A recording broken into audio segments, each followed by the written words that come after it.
Hey guys, Buck you here. So, fun fact about me. I love horror movies. I love Michael Myers and Halloween. I love the Texas Chainsaw Massacre. I even love Paranormal Activity. But after a while, I get tired of watching scary movies and I want to listen to something else. What if, and this is, just hear me out on this, instead of watching scary movies, you can listen to scary stories. That's why when I'm at the gym, working out, I'm running 3 or 4 miles, I listen to the Well, What About This podcast. It's a scary story podcast when he writes his own stories and he tells them to scare you. I just finished episode 1 of Laugh, and let's just say tomorrow is laundry day. So if you want to be scared, you want to be creeped out, listen to the Well, What About This podcast? Follow them on Twitter. All right, guys, for real, I warned you, it's pretty scary. The NFL, as we know, is one of the most physically demanding, career-shortening, brutal forms of entertainment that we have today. The NFL is so brutal that the lifespan of a player is 3.3 years career-wise. Now, let's pause for a minute. Let's just pause for a second. We're going to play a quick game. You have 1 second. Think of the meanest NFL player that you can think of, okay? Ready? 1. Now, I'm sure some of you, the first name that came to your mind was Dick Butkus. Some of you probably thought of Lawrence Taylor. Maybe a Bill Romanowski. Or Ray Lewis. We know the NFL is full of lions and gorillas. But out of all that darkness, all that anger, all that energy and ferocity, there was a light. There was a light that came from the clouds. Somebody who was made by the angels of heaven to come down. And we have to thank the football gods for that.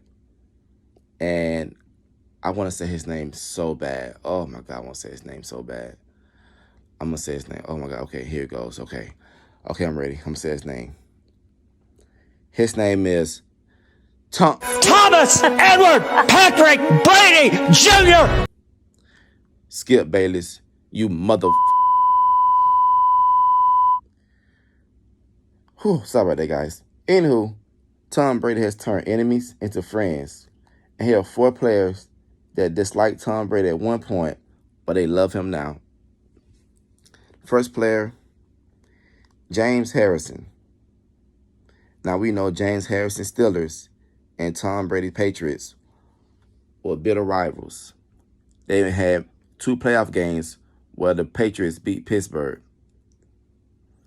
Tom Brady was always in the Steelers' way, and it grew to a healthy rivalry and a hatred of Tom Brady. James Harrison went on the Pat McAfee show to address how he felt about Tom Brady before. Tom, and he just introduced himself as if I didn't know who the hell he was. But he does that with everybody, and he's just a genuinely good person. And I wanted to hate him when I got there. So I'm like, this is, he feeding me some BS. He's just being a good guy in front of me. So I'm sitting back watching him for like a week or 2.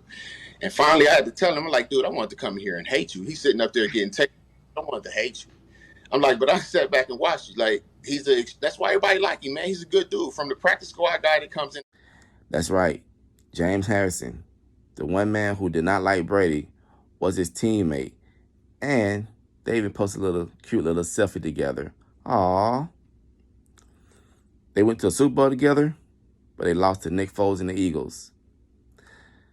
Now, after James Harrison retired, you can find him on Undisputed on FS1 as an analyst, talking about his time with the Patriots, and he's even defending Tom Brady. Next player is Rob Gronkowski. Now, Rob Gronkowski never hated Brady, but you're going to see why Brady was still an amazing person and a teammate. So Robin Gronk, oh my God, I said Robin Gronk. Rob Gronkowski and Tom Brady, they've been through the wars and they went through everything together in New England. They was friends on the field and even better friends off the field. But the Patriots wanted to trade Rob Gronk to Detroit, so Rob chose retirement instead of going to Detroit. Tom Brady went to Tampa Bay. Rob Gronkowski changed up his career and went to the WWE. He won a championship, but he seen that Brady was in Tampa Bay. He decided to come out of retirement and go to Tampa Bay to join his friend, Tom Brady. Fast forward to the Super Bowl, Gronkowski got 2 touchdowns from Brady and got another ring out of it. But here's what Tom Brady showed how big his heart is. Last game of the season, he knew that Gronkowski needed 1 catch to reach his incentive of his contract. Now let's back up and let's look at Rob Gronkowski's contract. He was 1 catch shy of $1 million for the yards and receptions. So Tom Brady basically put himself back in the game, threw a 7-yard pass to Gronkowski, and bam, Gronk reached 2 incentives to get $1 million. After the game, Gronkowski joked that he's going to take all the backup quarterbacks out of the dinner, not Tom Brady. Typical Gronk, right? Next person is Antonio Brown. Now, this is going to be controversial, I know. And AB was with James Harrison on some of the rivalry games against New England. They even had a Facebook Live where Mike Tomlin, the coach of the Steelers at the time, was going off about how he wanted to beat New England so bad. But as usual, the Patriots always had Pittsburgh number. Fast forward, AB fell out of favor in Pittsburgh, went to Oakland, had a helmet issue, even posted his nasty-ass alligator feet for everybody to see on Instagram. Once Oakland released AB, Tom Brady saw the potential he had and seen that Antonio Brown could help him win another ring.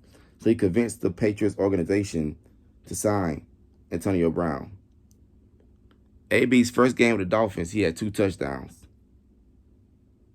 But he was released after he was accused of things. After New England released AB, he sat on the sideline for a while as a free agent. While Tom Brady was thriving in Tampa, he realized he can get Antonio Brown, and he convinced the Tampa Bay organization to sign him.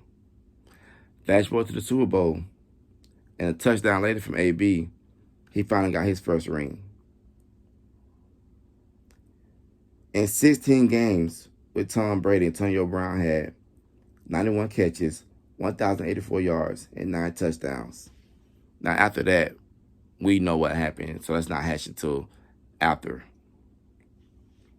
Last but not least, Leonard Fournette. Now, Leonard Fournette wasn't a playoff ninny until he was a Buccaneer. But we're going to back up to when he was in Jacksonville.